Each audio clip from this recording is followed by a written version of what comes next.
Positive parenting एक ऐसी skill है जिसमें आप बच्चे को अनकंडीशनल प्यार देके, रिस्पेक्ट देके, फ्रीडम देते हुए, पॉजिटिव बातें करके और फैमिली रूल्स और बाउंड्रीज बना के फर्म रह के फॉलो करें और तब पेरेंटिंग करें। पेरेंट्स अपने इमोशंस रेगुलेट नहीं कर पा रहे हैं तो बच्चे भी जाहिर है नहीं कर पाएंगे, क्योंकि वो उन्हें कॉपी कर रहे हैं, उन्हें देख रहे हैं। बच्चे जो है पेरेंट्स से रिलेशनशिप खराब होने लगती है। पापा सुनाई दे रहा है, बेरा नहीं हूं मैं।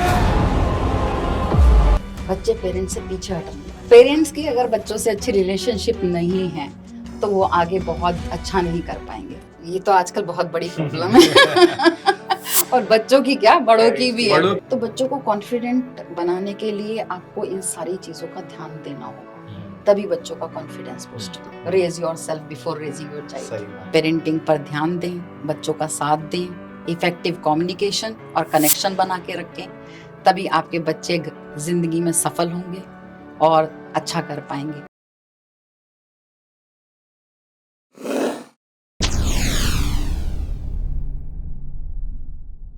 Hello everybody, welcome. स्वागत है आप सभी लोगों का जैम स्टॉक पॉडकास्ट के अंदर, जहां पर हम लेके आते हैं आपके लिए नए नए जैम। और आज एक और जैम हम आपके बीच में लेके आए हैं जो कि पेरेंटिंग कोच हैं, पेरेंटिंग एक्सपर्ट हैं और जिनसे हम बातें करने वाले हैं आज पेरेंटिंग के ऊपर।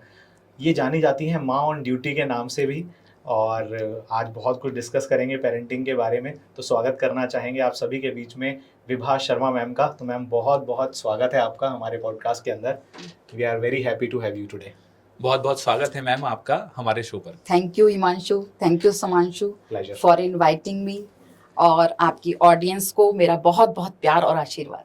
Thank you so much. तो सबसे पहले हमारी ऑडियंस ये जानना चाहेगी कि आप माँ ऑन ड्यूटी कैसे बने, मतलब क्या कोई ऐसा ट्रिगर पॉइंट था या कोई ऐसा इंसिडेंस हुआ जहाँ पर आपको महसूस हुआ कि यार नहीं, मुझे तो ये जिम्मा लेना पड़ेगा, मुझे तो अब ये ड्यूटी निभानी पड़ेगी। मतलब क्या कोई इसके पीछे पर्सनल स्टोरी है कि लोगों को सिखाना कैसे स्टार्ट किया, पेरेंट्स को हेल्प करनी है, ये कैसे आपके अंदर आया?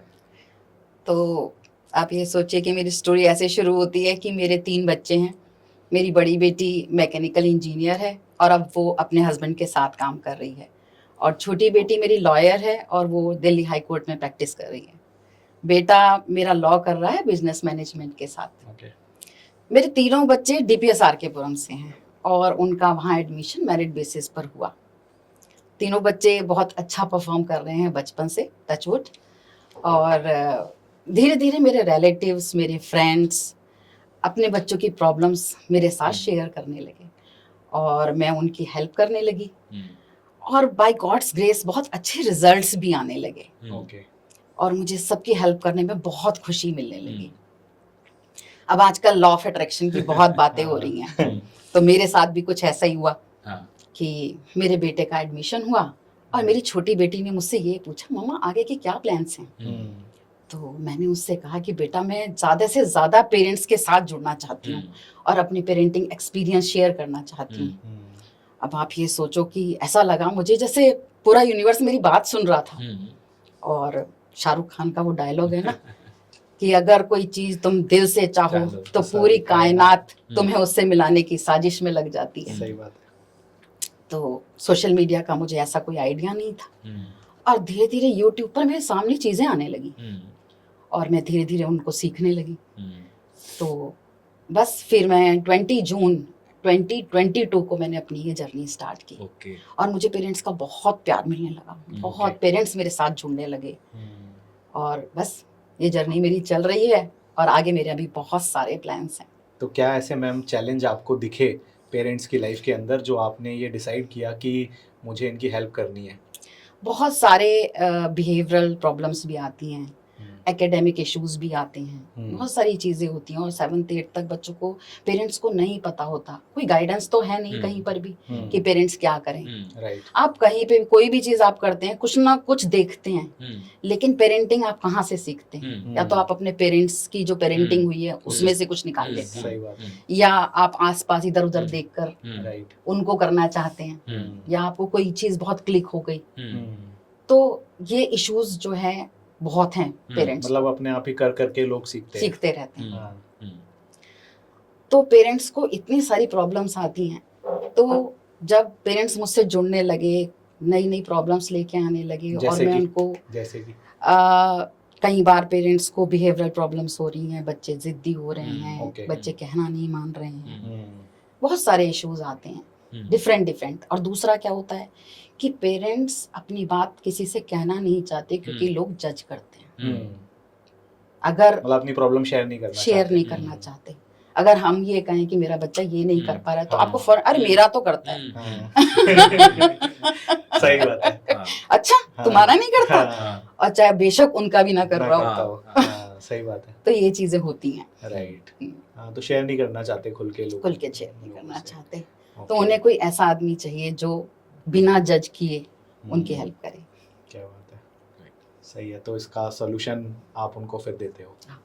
जब हम पेरेंटिंग की बात करते हैं तो बच्चों की जो मेंटल हेल्थ है उसका कितना इंपॉर्टेंट रोल है, क्योंकि कहीं ना कहीं कई बार क्या होता है कि हम ये देखते हैं कि एक फैमिली के अंदर ही टॉक्सिक एनवायरनमेंट है, और वो टॉक्सिक एनवायरनमेंट कहीं ना कहीं बच्चों की जो मेंटल हेल्थ है उस पर कहीं ना कहीं बहुत बैडली इम्पैक्ट करता है। तो क्या आपके पास कोई ऐसे एक्सपीरियंस हैं या कोई ऐसे स्टोरीज हैं जो आपके सामने आई हों और आपने देखा हो कि उसकी मेंटल हेल्थ पर जो एनवायरनमेंट है फैमिली का उससे बड़ा इम्पैक्ट रोल पड़ा है? देखो, घर के एनवायरनमेंट का बच्चों की मेंटल हेल्थ पर बहुत असर आता है। अगर पेरेंट्स का आपस में अच्छा रिलेशनशिप है, आपस में पेरेंट्स एक दूसरे की केयर करते हैं, रिस्पेक्ट करते हैं, उनमें अच्छी हैबिट्स है, तो बच्चों का ब्रेन डेवलपमेंट, मेंटल हेल्थ बहुत अच्छी होगी, बहुत अच्छी हैबिट्स भी आएंगी। लेकिन अगर पेरेंट्स में अच्छी रिलेशनशिप नहीं है और वे एक दूसरे से बहुत झगड़ा कर रहे हैं, एब्यूसिव लैंग्वेज यूज कर रहे हैं, या एक दूसरे पर चिल्ला रहे हैं, चीख रहे हैं, या उन्हें कोई एडिक्शन है अल्कोहल की, स्मोकिंग की, या और कोई एडिक्शन है, तो बच्चे उसे पिक कर सकते हैं।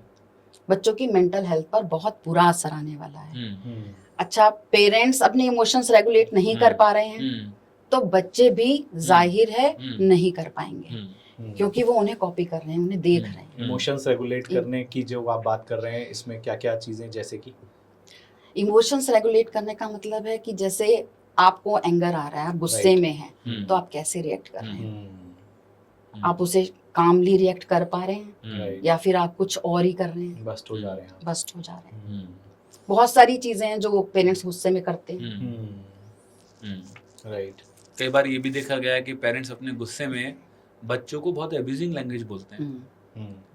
बिल्कुल। तो इसका क्या असर होता है मानसिकता पे बच्चों की? बच्चे जो है पेरेंट्स से रिलेशनशिप खराब होने लगती है। ओके। बच्चे पेरेंट्स से पीछे हटने लगते हैं। उन्हें डर लगने लगता है कि अगर हम कोई गलती करेंगे या हम कुछ करेंगे तो पेरेंट्स हमें डांटेंगे, मारेंगे, तो वो उनसे छिपाने लगते हैं और झूठ बोलने लगते हैं। इसका नतीजा क्या होता है? तो आगे चलकर आप ये सोचो कि जब झूठ बोल रहे हैं, डर रहे हैं, अभी मैंने एक मेरी नीस है, वो मेडिकल में पढ़ती है, तो वहाँ जो है जो उसके कॉलेज की टॉपर है, उसने कल सुसाइड कर लिया। ओके। कि वो डिटेन हो गई। और मतलब आप सोचो कि बच्चा सह नहीं पाया और बच्चे ने सुसाइड कर ली। इसका मतलब कि वो अपने पेरेंट्स से बात नहीं कर पा रही थी। इसका मतलब उसके जो प्रॉब्लम्स थे, चैलेंजेस थे, वो शेयर कर ही नहीं पा रही थी। शेयर ही नहीं कर पाई। तो आप सोचो इससे ज्यादा और क्या हो सकता है। और इसकी वजह जो शेयर ना कर पाने की वजह भी कहीं ना कहीं डायरेक्टली या इनडायरेक्टली, जाने अनजाने में पेरेंट्स खुद ही ऐसा एटमॉस्फेयर क्रिएट हो जाता है कि वो डिस्कम्फर्ट बच्चों में आ जाता है। शायद उनको ये लगता है कि यार मैं कितना डोमिनेटिंग हूँ या बच्चे मेरे से कितना डरते हैं, वो शायद उसमें प्राउड फील कर रहे हैं कि मेरा बच्चा मेरा कहना मानता है, जो मैं कह देता हूँ वो करता है, मेरे बगैर सांस नहीं ले सकता, दिन का इधर से उधर नहीं कर सकता, है ना? बिल्कुल। पेरेंट्स की अगर बच्चों से अच्छी रिलेशनशिप नहीं है तो वो आगे बहुत अच्छा नहीं कर पाएंगे। लेकिन पेरेंट्स ये भी सोचते हैं दूसरी तरफ कि यार अगर मैं इनसे दोस्ती कर लूंगा तो फिर मेरी अथॉरिटी खत्म हो जाएगी, मेरी बातें नहीं मानेंगे, दोस्तों की तरह ट्रीट करेंगे। उसके लिए आपको फैमिली रूल्स बनाने होंगे, बाउंड्रीज सेट करनी होगी, कुछ ना कुछ तो आप लिमिट रखेंगे। तो एक बहुत थिन लाइन है कि आप फ्रेंड्स नहीं बनेंगे। फ्रेंड तो फ्रेंड ही होते हैं, पेरेंट्स फ्रेंड नहीं होते, क्योंकि वो बाउंड्रीज सेट करेंगे, आपको कॉन्सिक्वेंसेस देंगे। तो क्या बाउंड्री सेट कर सकते हैं, कैसे बाउंड्री सेट करें? आपको जगह जगह अपने फैमिली रूल्स बनाने होते हैं। हम्म, जैसे अगर मान लिया आप स्क्रीन के लिए कोई हम्म, टाइम लिमिट रख रहे हैं, राइट, कि आपने कोई टाइम लिमिट रखी है कि आपका 30 मिनट्स टाइम है, हम्म, और अगर 30 मिनट्स के बाद भी बच्चा जिद कर रहा है तो आप उसे कॉन्सिक्वेंस देंगे राइट, कि बेटा अगर आप आज ज्यादा देखोगे तो कल नहीं मिलेगा, हम्म, फिर फर्म रहना पड़ेगा, राइट, फिर आपको फर्म रहना है, हर चीज के लिए यस भी नहीं कहना है। यस नहीं कहना। ये नहीं है कि बच्चा जिद कर रहा है, रो रहा है तो फिर आपने गिव अप कर दिया कि ठीक है देख लो भाई, ये सब नहीं होना है। राइट, इसमें खुद का, उनके बिहेवियर्स का भी कितना रोल है, क्योंकि बच्चों को तो कई बार बोलते हैं लेकिन खुद देख रहे होते हैं, हाँ बेटा टीवी मत देखो खाना खाते टाइम, और खुद लगे हुए हैं। खुद लगा हाँ, हुआ है। तो वो आपको जो भी आप बच्चों के लिए रूल्स बना रहे हैं हाँ, खुद आपको फॉलो करना वो है, डिफॉल्ट क्योंकि अपने लिए भी हो जाते हैं। क्योंकि पेरेंट्स रोल मॉडल हैं बच्चों के। राइट, बच्चे हमेशा पेरेंट्स को फॉलो करते हैं, पेरेंट्स से सबसे ज्यादा सीखते हैं, औरों से कम सीखते मैं कहने का मतलब ये है कि बच्चा कभी भी वो नहीं करेगा जो हम उसे करने के लिए बोलेंगे, हैं। वो वही करेगा जो हमें जो करते हुए देखेगा। देखेगा। राइट, आप बच्चे से कहते रहें कि बेटा आप स्क्रीन मत देखो, स्क्रीन मत देखो, और आप सारे दिन स्क्रीन लेके बैठे हैं, तो वो फिर कैसे आपको फॉलो करेगा? Right, right. तो ऐसा भी होता है कि मानिए अगर पेरेंट्स से कोई बच्चा बात शेयर नहीं कर रहा तो वो बाहर लोगों से शेयर करना चालू कर देता है। बाहर शेयर करेगा और हो सकता है किसी हम्म। बैड कंपनी में चला जाए, लोग उसका गलत लोग तरीके उसका से- गलत तरीके से इस्तेमाल करें कि हम्म। भाई कुछ और उसे सिखाना चाहें, भाई आप ड्रग्स ले लो या Right. ये कर लो, या कहीं और भी कुछ भी हो सकता है। हम्म, अगर बच्चे पेरेंट्स से खुले भी नहीं, तो सबसे ज्यादा जरूरी है कम्युनिकेशन बनाए रखना। राइट, बच्चे से कम्युनिकेशन बंद नहीं होना चाहिए हम्म, आपका, आपकी बात लगातार चलती रहनी चाहिए। तो इसमें मैम पेरेंटिंग स्टाइल्स का काफ़ी इम्पोर्टेंट रोल मैंने ऐसा माना है और देखा है कि होता है कि आप किस तरीके से किस पेरेंटिंग स्टाइल को चुन रहे हैं। हम्म, तो हम जानना चाहेंगे जो पेरेंट्स हमें सुन रहे हैं हम्म, कि पेरेंटिंग स्टाइल्स क्या होते हैं और पॉजिटिव पेरेंटिंग कैसे की जाए। हम्म। तो देखिए, पॉजिटिव पेरेंटिंग एक ऐसी स्किल है जिसमें आप बच्चे को अनकंडीशनल प्यार देके, रिस्पेक्ट देके, फ्रीडम देते हुए, पॉजिटिव बातें करके और फैमिली रूल्स और बाउंड्रीज बना के फर्म रह के फॉलो करें और तब पेरेंटिंग करें।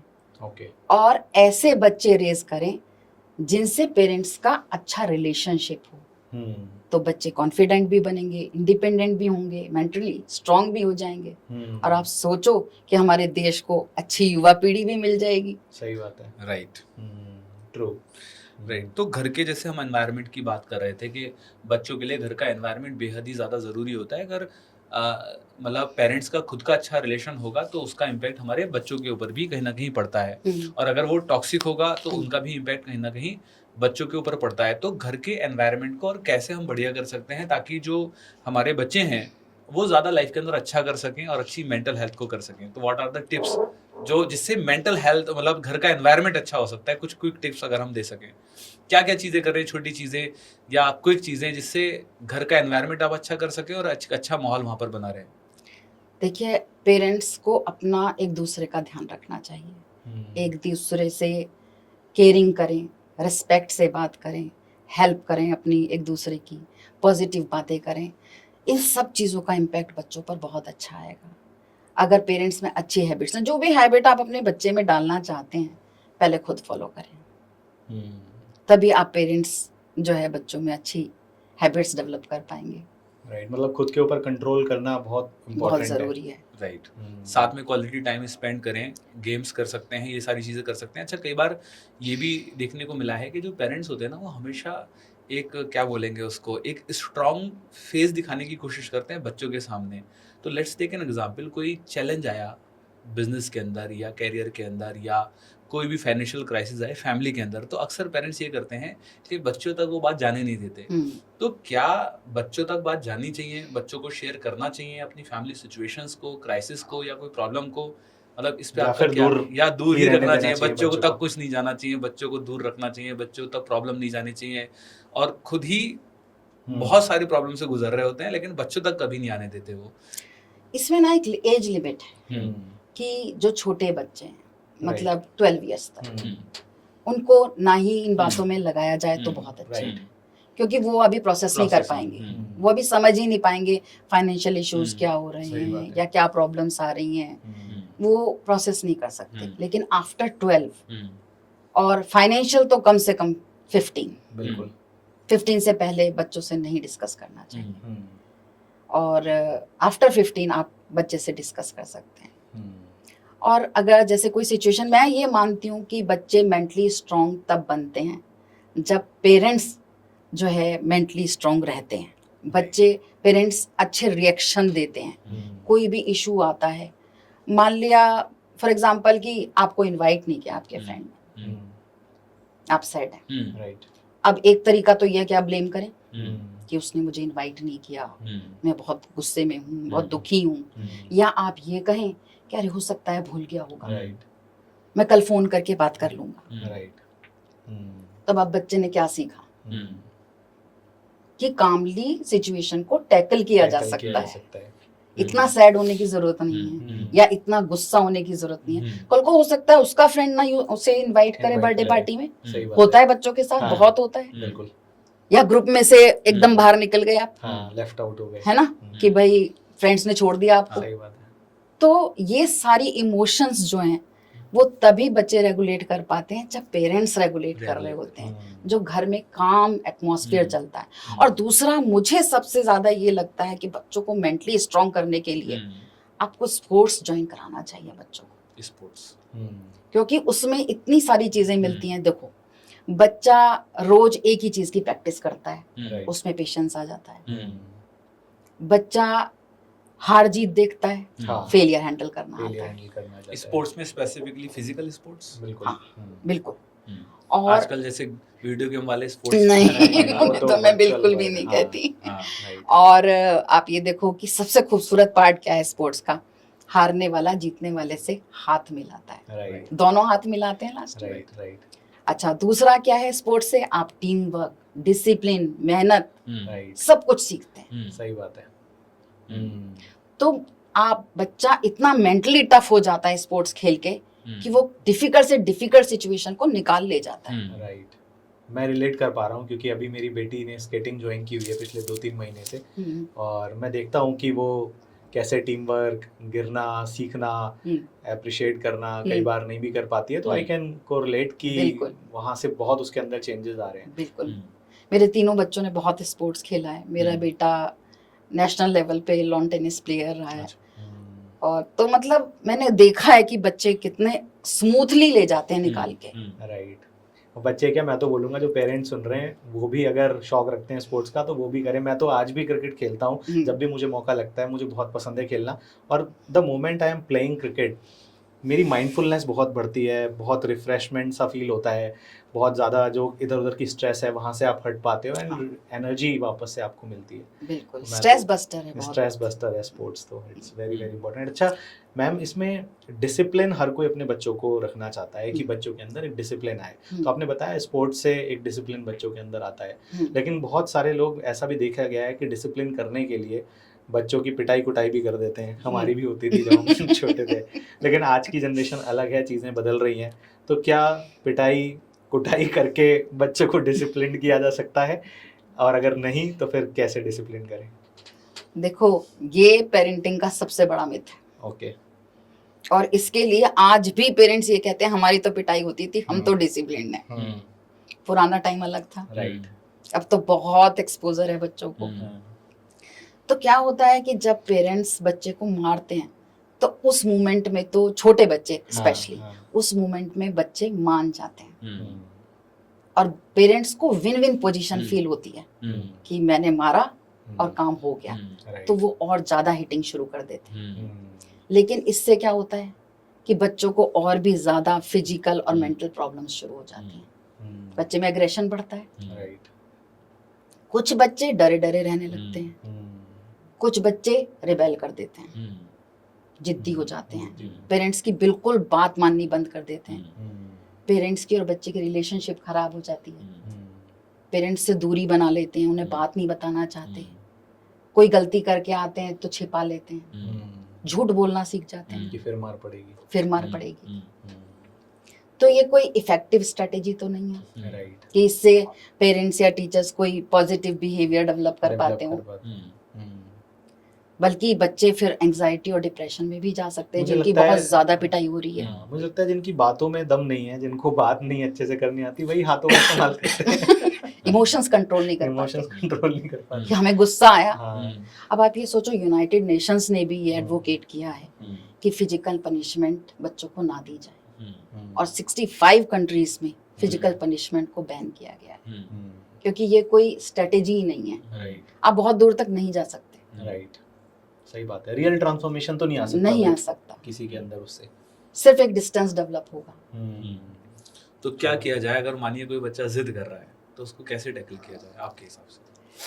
कई बार लोग जिद करते हैं, फ़ोन चलाने की जिद करते हैं, फास्ट फूड खाने की जिद करते हैं कि मुझे तो ये खाना ही है, मुझे तो कोल्ड ड्रिंक पीनी है, मुझे तो पार्टी में जाना ही है, मुझे तो कई बार तो ऐसा देखा है मॉल्स के अंदर हमें देखने को मिलता है फैल बच्चे जाते हैं। बच्चे लेटे हुए हैं, रो रहे हैं, राइट? या कोई टॉय की शॉप पर जाकर जिद कर रहे हैं, तो आप कोरिलेट कर लेते हैं कि हाँ यार इसका दिन कैसा चल रहा है मुझे समझ में आ रही है। हम्म, तो कैसे टैकल किया जाए बच्चों को, मतलब अगर वो जिद कर लेते हैं और समझने को तैयार नहीं होते? देखो, ये ना एक मतलब बहुत बड़ी प्रॉब्लम है लोगों हाँ। के साथ। हम्म, और ये प्रॉब्लम क्यों है? क्योंकि पेरेंट्स पेशेंस खो देते हैं। हम्म, राइट। बच्चा आपका ट्रिगर पॉइंट ढूंढता है, हम्म, बच्चा ये देखता है कि आप कैसे बात मानेंगे, रोकर मानेंगे, सही बात है। चिल्लाकर मानेंगे, हम्म, या वो जमीन पर लेट जाए जो आप बता रहे हैं। हाँ, पहले कैसे मानी क्योंकि चाहिए आपको बात? शर्म महसूस होगी तो आप मान जाओगे। हाँ, सही बात है। आपको लगेगा पब्लिक प्लेस है, हाँ, सब लोग मुझे देख रहे हैं। हम्म, वही जज करने वाली बात हाँ। आ गई कि सब मुझे जज करेंगे, जज बताओ करेंगे, कैसा फादर है हम्म, है ना? बैठा नहीं सकता, बैठा नहीं सकता, या टॉय दिलवा नहीं रहा। दिलवा नहीं रहा, हाँ, या फिर मतलब इसने रूल्स नहीं सिखा rules नहीं रखे। सिखा रहा। right, अब सबसे बड़ी बात आती है रूल्स की, हम्म, कि जब बच्चा पहली बार, देखो कभी तो पहली बार हुआ होगा ना, हम्म, फर्स्ट टाइम तो आया होगा ना, जब right, बच्चे ने जिद करी होगी, हम्म, आपने पेशेंस खोया होगा हम्म, और आपने दिलवा दिया होगा। हम्म, तो अब बच्चे को पता चल गया कि नेक्स्ट टाइम भी मुझे यही करना है। right, तो अब आपको क्या करना है, जब बच्चा जिद कर रहा है उस समय आप शांत रहें, हम्म, आई टू आई कांटेक्ट बनाए रखें। हम्म, आप कमर पे हाथ फेर सकते हैं बच्चे के, हम्म, लेकिन बोलना नहीं है कुछ भी उस टाइम, कहना नहीं है कुछ भी, हम्म, क्योंकि बच्चा गुस्से में वो आपकी सुनेगा ही नहीं। हाँ, आप बोलते रहे वो तो कहेगा मेरे को तो दिलवाओ, हाँ, वो तो ऐसी रिएक्शंस देता ही रहेगा। हाँ, लेकिन आप उसके शांत होने का टाइम लें Wait करें। कि भाई वेट करें कि भाई ये शांत हो जाएगा, हम्म, 10 मिनट रोएगा, 15 मिनट रोएगा, उसके बाद वो शांत हो जाएगा। जब वो शांत हो जाए और जब उसका अच्छा मूड हो, तब आप उससे कहें कि बेटा देखो, अगर आपको कोई चीज़ लेनी है, कोई चीज़ आपको चाहिए, बहुत पसंद आ रही है आपको, तो आप एक तो मुझसे आराम से मांगोगे, right, आप कुछ भी टेंट्रम थ्रो नहीं करोगे, हम्म, आपको वो फिर बिल्कुल भी नहीं मिलेगी। right, और उसमें भी हम ये देखेंगे कि हमें कब लेनी है, right, हम नेक्स्ट मंथ लेंगे right, या 15 डेज बाद लेंगे। right, ये आपको अपने घर का रूल बच्चे को क्लियरली बताना होगा, हम्म, बाउंड्री सेट करनी ही होंगी हर चीज के लिए, right, उसी से बच्चे में डिसिप्लिन उसी से बच्चे में डिसिप्लिन आएगा। बिल्कुल मैम। जैसे जो हमारी न्यूक्लियर फैमिलीज होती हैं या जॉइंट फैमिलीज होती हैं, तो हर किसी के अपने अपने फ़ायदे हैं और डिसएडवांटेजेस भी हैं। तो जो लोग जॉइंट फैमिली में रहते हैं, जो बच्चे जिनके दादा भी दादी भी साथ रह रहे हैं, तो उन लोगों को आप देखते होंगे, तो यहाँ पे आप बताओगे कि क्या इसका एडवांटेज है, क्या उसके डिसएडवांटेजेस भी हैं, स्पेशली डिसएडवांटेज जिसको ध्यान में रख के चीज़ों को ठीक किया जा सकता है। कुछ ऐसी गलतियाँ हो जाती हैं क्या जो इसमें फैमिली के अंदर? देखो, जॉइंट फैमिली से हमेशा बच्चे को सिक्योरिटी मिलती है, उसके पास एक अपना एनवायरनमेंट होता है, बहुत सारे लोग होते हैं उससे कुछ सिखाने वाले, कुछ बताने वाले। राइट, तो फैमिली, जॉइंट फैमिली का एक सबसे बड़ा ध्यान रखने वाली चीज़ ये है कि आप टाइम टू टाइम एक मीटिंग रख लें, सबको बुला लें, अपने फैमिली मेंबर्स को, और बच्चे से रिलेटेड आप जो भी रूल्स बना रहे हैं, स्क्रीन का, टीवी का, चॉकलेट आइसक्रीम का या स्टडी आवर्स का, वो सबको बताएं कि हमने ये रूल्स बनाए हैं और इनको इम्प्लीमेंट करने के लिए मुझे आप सबके हेल्प की ज़रूरत है। क्यों ज़रूरी है ऐसा करना? अगर ऐसा नहीं करते हैं तो क्या होता है? क्योंकि ये होगा कि हमने एक रूल बना लिया, हाँ, हाँ कि हम संडे को आइसक्रीम खिलाएंगे, राइट, दादाजी पहले खिला पहले खिला दादाजी ने पहले खिला रखी है। राइट, लेकिन अगर हम उनसे जाकर कहेंगे और रिक्वेस्ट करेंगे हाँ, कि हमें ये चाहिए, देखो आपसे डिफरेंस ऑफ ओपिनियन हो सकता है दूसरे फैमिली मेंबर्स को, राइट, आपसे ओपिनियन में डिफरेंस आएगा, हाँ जी, लेकिन बच्चों के लिए सब रेडी रहते हैं, सही बात है, दादा भी, दादी भी, चाची भी, चाचू भी, सब। लेकिन जॉइंट फैमिली में या वैसे भी फैमिली के अंदर कई बार ये देखा गया है कि एक्सप्रेशन ऑफ लव जो है, मतलब दादा कितना प्यार करते हैं, दादी कितना प्यार करती हैं, पापा कितना प्यार करते हैं, चाचा कितना प्यार करते हैं, या ताऊ जी, कोई भी अदर रिलेशनशिप, वो अक्सर चॉकलेट दिलवाकर, आइसक्रीम दिलवाकर या मूवीज दिखवाकर या टॉयज दिलवाकर ही शो करते हैं। तो इस पे आपका क्या ओपिनियन है? मतलब कई बार लगते हैं हमारा तो इकलौता पोता है, हमारी तो इकलौती पोती है, हम भी आइसक्रीम ना दिलवाएं।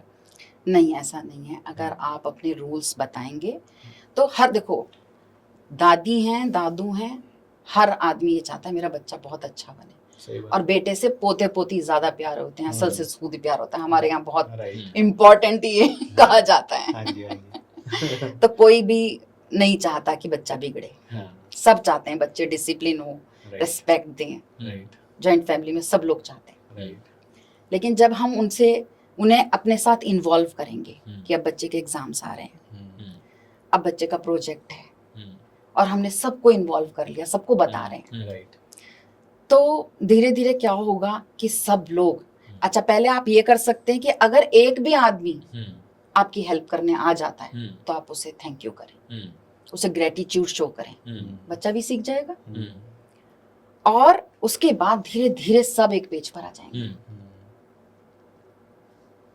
आपको पेशेंस रखना होगा, राइट, आप पेशेंस रखे रहिए, आप बस्ट मत हो जाइए। और मैं बहुत बड़ी जॉइंट फैमिली से हूँ, और मैं सबसे बड़ी बहू हूँ, और मेरे हस्बैंड 4 भाई हैं, ओके, तो मैंने ये सब किया है, राइट, और मेरी फैमिली ने मेरे बच्चों को बहुत सपोर्ट किया, बहुत सपोर्ट, तो कम्युनिकेशन का बहुत इम्पोर्टेंट, बहुत, हर जगह कम्युनिकेशन का है। सही बात है, अभी हम कम्युनिकेशन से ही तो जुड़े हैं। Exactly, right, right. तो हमारे जॉइंट फैमिली के बारे में तो आपने बताया, न्यूक्लियर फैमिली को लेकर क्या एडवांटेज है और डिसएडवांटेज हैं? कई बार ये भी देखा गया है, लोग कहते हैं कि जो इकलौते बच्चे होते हैं या जो जॉइंट फैमिली के साथ नहीं रहते वो बहुत ही ज़िद्दी होते हैं, चिड़चिड़े हो जाते हैं, ऐसा कुछ रहता है क्या? देखो मैं ना ये मानती हूँ कि न्यूक्लियर और जॉइंट फैमिली में इतना डिफरेंस नहीं आता जितना आपके फैमिली रूल्स में आता है। सीखना पेरेंट्स से ही है बच्चों ने, चाहे वो न्यूक्लियर फैमिली है चाहे वो जॉइंट फैमिली है, सबसे ज़्यादा बच्चे सीखेंगे पेरेंट्स से, सही बात है, क्योंकि ज़्यादा से ज़्यादा टाइम उनके पास रहते हैं। तो हर जगह जो भी डिसिप्लिन है वो सिर्फ फैमिली रूल्स और बाउंड्रीज से है।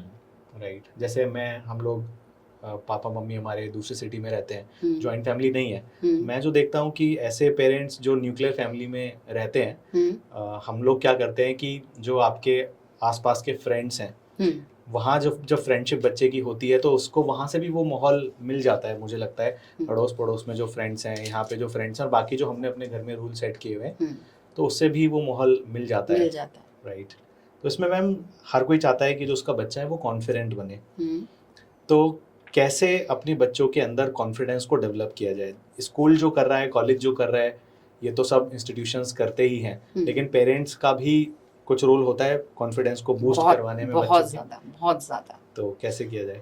आप ये देखो, जब बच्चा पैदा होता है तो वो बहुत कॉन्फिडेंट होता है। आपने 0 से 1 ईयर तक के बच्चे को कभी कॉन्फिडेंस में कमी देखी है? सही बात है। कभी देखा आपने कि उसका कॉन्फिडेंस कम है, क्रॉल नहीं कर रहा, यहाँ कॉन्फिडेंटली नहीं है, कोई चीज ले नहीं रहा जाके, कुछ देखा कभी? लेकिन जैसे जैसे बच्चा बड़ा होता है और जैसे जैसे हम बिहेव करते हैं, पेरेंट्स हम बिहेव करते हैं, वैसे वैसे बच्चे का कॉन्फिडेंस ड्रॉप होना शुरू हो जाता है। राइट, तो कॉन्फिडेंस बूस्ट करने के लिए पेरेंट्स को कुछ बातों का ध्यान रखना चाहिए। जैसे बच्चा कुछ ऑब्जर्व कर रहा है और वो उसे एक्सप्लेन कर रहा है, तो आप उसे बेबाक करने दीजिए, टोकिए मत। दूसरा, बच्चे को थोड़ा स्ट्रगल करने दीजिए। अब होता क्या है, बच्चे को जरा सी प्रॉब्लम आई, गेम नहीं, उससे पजल्स नहीं वो हो रही, मेजेस नहीं, एकदम तुरंत दौड़ते हैं हेल्प करने के लिए पेरेंट्स। राइट। अब उसे अपनी प्रॉब्लम सॉल्व करने दो, और जब वो खुद अपनी प्रॉब्लम सॉल्व करेगा तो फिर देखो उसका कॉन्फिडेंस कहाँ जाएगा। ऑटोमेटिकली इंक्रीज हो जाएगा। अच्छा, दूसरा, बच्चों को छोटे छोटे डिसीजंस लेने दो। भाई वो क्या पहनना चाहता है, क्या खाना चाहता है, या क्या खेलना चाहता है, मतलब हर डिसीजन उसके लिए खुद ना ले, खुद मत पहनेगा डिसीजन लो ये, कि नहीं आज यही यही शर्ट पहननी है, हाँ, यही करना है, यही, तो वो तो मतलब कोई डिसीजन ही नहीं ले रहा, राइट उसको तो अथॉरिटी ही नहीं है, राइट। वो तो पावरलेस है बिल्कुल। हाँ जी, बिल्कुल। बच्चे को अपना काम खुद करने दो कि भाई स्कूल बैग लगाना है, अपनी स्टडी टेबल क्लीन करनी है। जितना ज्यादा वो अपने काम करेगा Right. उतना ही उसका कॉन्फिडेंस बूस्ट अप छोटे होगा। छोटे टास्क दे सकते हैं उसको। छोटे छोटे टास्क दे सकते हैं, और खुद ही उनके पास इतना कुछ होता है। राइट। आप ये सोचो, आप कहीं चॉकलेट छिपा के रख दो, वो ढूंढ लेगा कहाँ से जाना है, स्टूल लगा लेगा, कुछ भी करेगा, निकाल लेगा ना, प्रॉब्लम सॉल्व कर लेगा। राइट। दूसरा क्या है कि बच्चे को गलतियों पर ना डांटें। अगर बच्चे को गलतियों पर डांटेंगे तो वो कुछ नया सीखने की कोशिश ही नहीं करेगा। अगर वो गलतियां कर लेगा तो उसे ये लगेगा कि मिस्टेक्स जो है वो लाइफ का एक पार्ट है। स्पेशली छोटी छोटी गलती, छोटी छोटी, कुछ टूट गया, लगा आप दी लगे क्लास। डांटने मारने, राइट तो अब तो वो आगे अगली बार हाथ ही नहीं लगाएगा राइट कि भाई इसे नहीं छूना, बहुत मार पड़ी थी, राइट। ग्लास गिर गया, कप ग्लास टूट गिर गया, कुछ भी हो जाता है। राइट। वो आपसे भी हो सकता आपसे है, भी होता है, सही बात है। लेकिन वो बच्चा है इसलिए आप उसे डांट लेते हैं। अच्छा, और फिर सबसे बड़ी बात ये है कि कंपेयर ना करें, किसी से बच्चे को कंपेयर ना करें। क्या होता है कंपैरिजन करने से? कंपैरिजन करने से बच्चे का कॉन्फिडेंस लो होता है कि भाई वो बहुत अच्छा है, आप ये नहीं कर रहे हो, कितनी परसेंट आए, परसेंट आए, वो तो इतनी सारी चीजें जानता है, तुम्हें कुछ भी नहीं आता। तो आगे क्यों नहीं बैठता, क्लास में पीछे क्यों बैठता है? बहुत सारे पेरेंट्स का ये मोटिवेट करने का तरीका होता है कंपेयर करके, लेकिन बहुत कम इससे मोटिवेशन मोटिवेट होते मिलता है, सेल्फ वर्दीनेस ज्यादा ज्यादा होती है। दूसरा, दूसरों के सामने इंसल्ट ना करें। कोई आया आपके घर में, अरे मेरा बेटा तो यही नहीं करता, ऐसे नहीं करता, तुम्हारा देखो कितना अच्छा है, कितना अच्छा है, हमारा तो किसी काम का नहीं, ये तो बोल ही नहीं रहा, है ना। राइट। और इससे बहुत कॉन्फिडेंस खराब होता है। तो बच्चों को कॉन्फिडेंट बनाने के लिए आपको इन सारी चीजों का ध्यान देना होगा, तभी बच्चों का कॉन्फिडेंस बूस्ट तो होगा। ये जितनी भी हमने बातें की, इसकी जगह क्या कर सकते हैं, क्या क्या बोल सकते हैं, ये बोलने की बजाय बढ़ाने के लिए इससे तो कम हो जाएगा, तो बढ़े जिससे कि कॉन्फिडेंस। तो क्या करें, जैसे कोई चीज़ गिर गई है तो अभी क्या उसको टैकल कैसे किया जाए, टूट गया कुछ उससे, तो क्या बोलें कि अरे ये टूट गया, कोई बात नहीं बेटा, आगे से ध्यान रखना। राइट। बस आप कामली सिचुएशन हैंडल करें। या मान लिया बच्चा कुछ कर नहीं पा रहा, कि बेटा आप ट्राई करो, आपसे जरूर होगा, मुझे आप पर बहुत विश्वास है। नहीं तो क्या होता है, पेरेंट्स से कहते हैं नहीं नहीं नहीं, तुम हाथ मत लगाना, तुम काम बिगाड़ो, तुम काम बिगाड़ दो, तुम तो सब खराब कर देते हो। आइडेंटिटी बना लेता है बच्चा फिर उस चीज को हाँ, अपनी, हाँ, कि भाई मुझसे नहीं होगा, उससे नहीं होगा। वो बहुत सारी बातें छोड़ देगा, बहुत सारे काम छोड़ देगा कि भाई मैं नहीं कर पाऊंगा।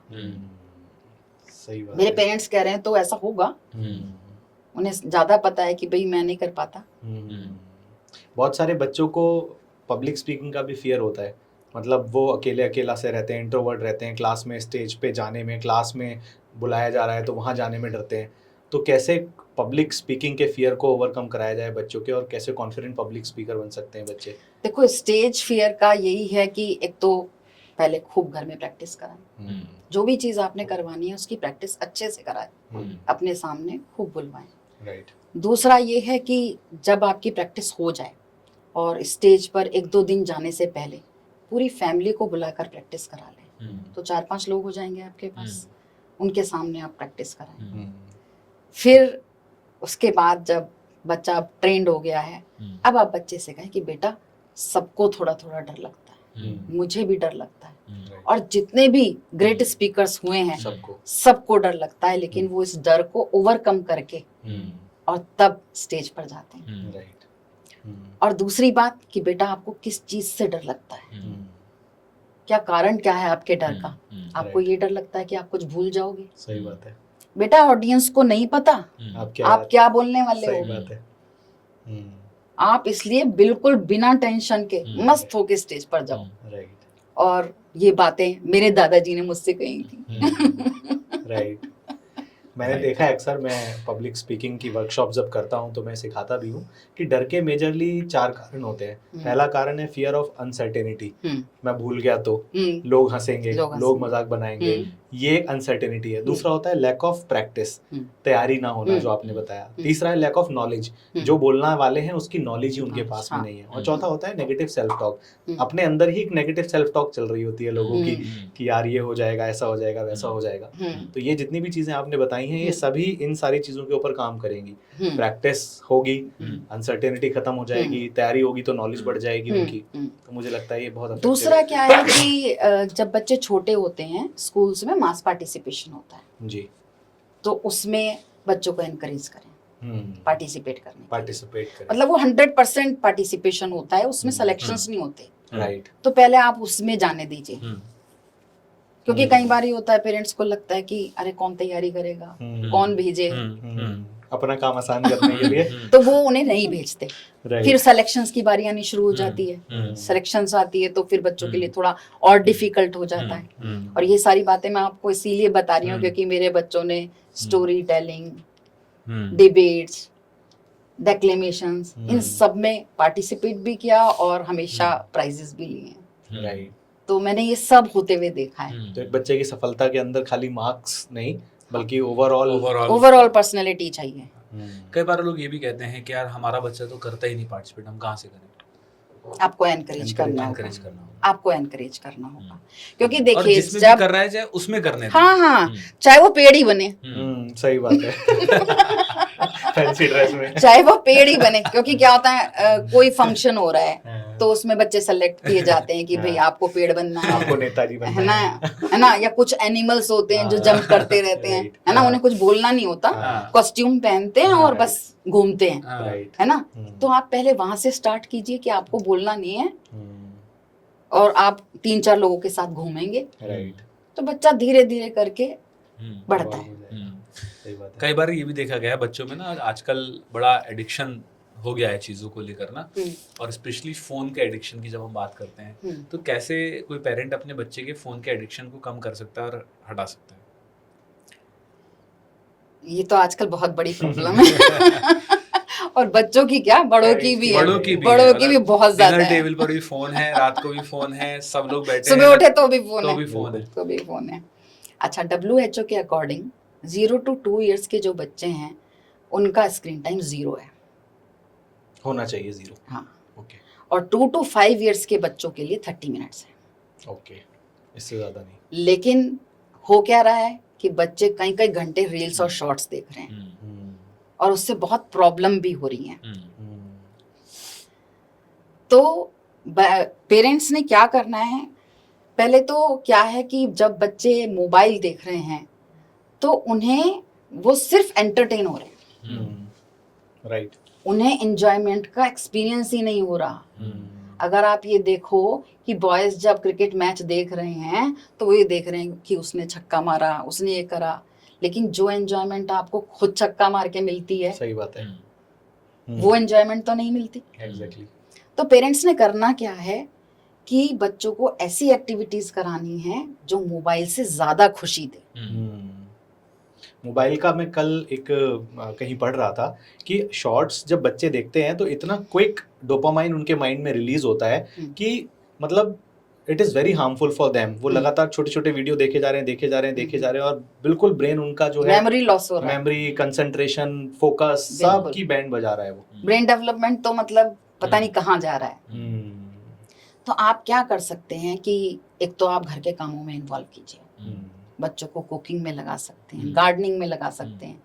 छोटे से छोटा बच्चा या बड़े से बड़ा बच्चा सबको मजा आता है कुकिंग में, लाइफ स्किल्स भी सीख जाएंगे।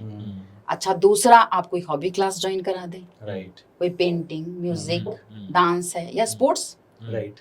बच्चे का फिजिकल और ब्रेन डेवलपमेंट भी बहुत अच्छा हो जाएगा। एक क्या है कि एक फैमिली एक्टिविटी भी रख सकते हैं कि वीक में 2 बार, कम से कम 2 बार पूरी फैमिली बैठकर कोई बोर्ड गेम खेल ले, राइट। पेरेंट्स को और बच्चों को बड़ा मजा आता है साथ I में do खेलने this, में। मैं खेलता हूँ, बहुत मैं बढ़िया। जाने के बाद आधा घंटा मेरा भी स्ट्रेस बहुत बस्ट होता है और मुझे लगता है कि वो इस टाइम पे टीवी देखे ये करे, इससे अच्छा तो हम कुछ खेल बिल्कुल, लेते हैं। बहुत बहुत अच्छा लगता है बच्चों को। राइट और सबसे इम्पोर्टेंट, रीडिंग की हैबिट है। राइट अगर छोटे बच्चे हैं तो उन्हें खुद स्टोरी बुक्स पढ़कर सुनाएं।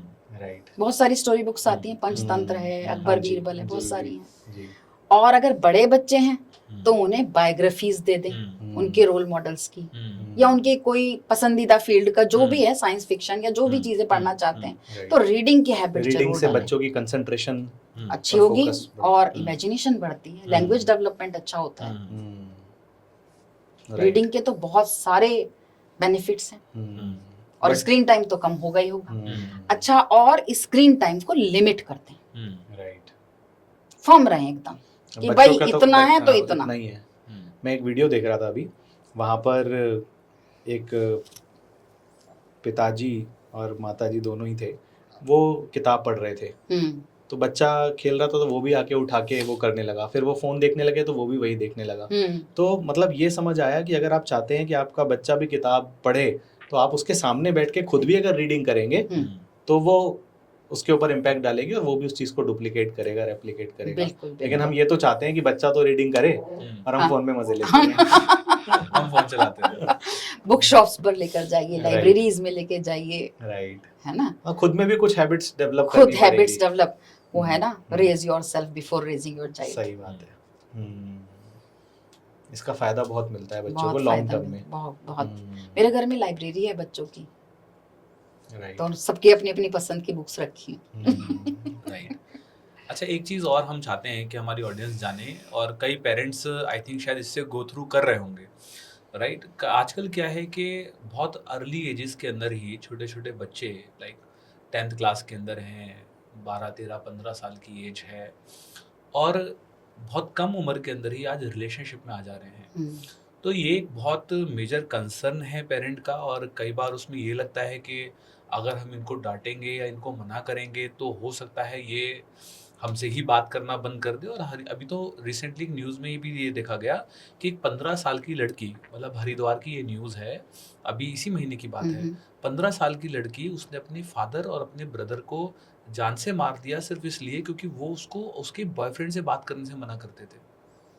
तो आज ये भी देखा जा रहा है कि अगर हम मना करते हैं ना, कैसे एक पेरेंट्स अपनी बेटी को या अपने बेटे को कैसे समझाएं, अगर लग रहा है कैसे करें इसको? कि कैसे टैकल करें उसको अर्ली। फिर वही बात आती है कि आपको बच्चे से कम्युनिकेशन जरूर रखनी है। आपका कनेक्शन कैसा है बच्चे के साथ, राइट आपको अपने कनेक्शन पे काम करना है शुरू से ही, बचपन से ही ऐसा काम करना है आपका कनेक्शन के ऊपर कि वो आपसे कम्युनिकेट करता रहे। और वो कनेक्शन कैसे बनेगा? जब आप बच्चे से बात करते रहेंगे, उसके दिल की बात जानते रहेंगे, वो आपको कहीं ना कहीं कुछ ना कुछ बताता रहेगा। राइट दूसरा है कि आप उसे प्रेज करते रहेंगे। अगर आप ये देखते हैं, अगर आप ये देखें कि आप पेरेंट्स जो हैं इस तरह से ट्यून्ड होते हैं कि आप पूरा दिन बच्चे को करेक्ट करते हैं, सही बात प्रेज है। नहीं करते। पूरा दिन आपको नजर ही वो आता है कि क्या क्या गलत कर रहा है। राइट तो आपको उसे अपनी साइड लाना पड़ेगा बच्चे को, जिससे वो अपनी सारी बातें, अपनी रिलेशनशिप आपसे शेयर कर पाए। देखो, टीनेज में आके बच्चे को स्पेस चाहिए, वो स्पेस आपको देना पड़ेगा, उसकी रिस्पेक्ट करनी पड़ेगी, लेकिन कम्युनिकेशन जरूर चाहिए, जिससे आप बच्चे को बताते रहें कि आपकी फ्रेंडशिप है, आपको अभी अपना करियर भी देखना है, आपके गोल्स क्या हैं, आप क्या चाहते हो, आपकी रोड मैप क्या है। राइट कम्युनिकेशन तो आपको निकाल के लेके जाना पड़ेगा बच्चे को, क्योंकि अट्रैक्शन तो होगा, राइट वो एज ऐसी है। उनको भी तो हुआ था। तो वो एज ऐसी है तो अट्रैक्शन तो आएगा, राइट लेकिन आपको नेविगेट करना पड़ेगा। राइट इसीलिए जरूरी है कि बच्चे से आप गोल्स के बारे में बात करें कि आपको कहाँ जाना है, किस तरह से जाना है। राइट तो वो बता पाएंगे कि वो किधर जा रहे हैं, क्या हो रहा है, और वो सिर्फ कनेक्शन की वजह से होगा। बिल्कुल अगर आपका कनेक्शन ही अच्छा नहीं है, हम्म, बच्चा आपसे दूर भागता है, हम्म, तो फिर तो कहाँ बताएगा। सही बात है, ट्रू। राइट। तो मैम इसमें कुछ मिथ अगर पेरेंटिंग को लेके जो आपको दिखते हैं आज की डेट में मार्केट में या इस समाज में, कि कुछ मिथ हैं लोगों के जो आप ब्रेक करना चाहते हैं? मैं तो सबसे बड़ा मैं यही चाहती हूँ कि मारने से डिसिप्लिन नहीं होंगे बच्चे।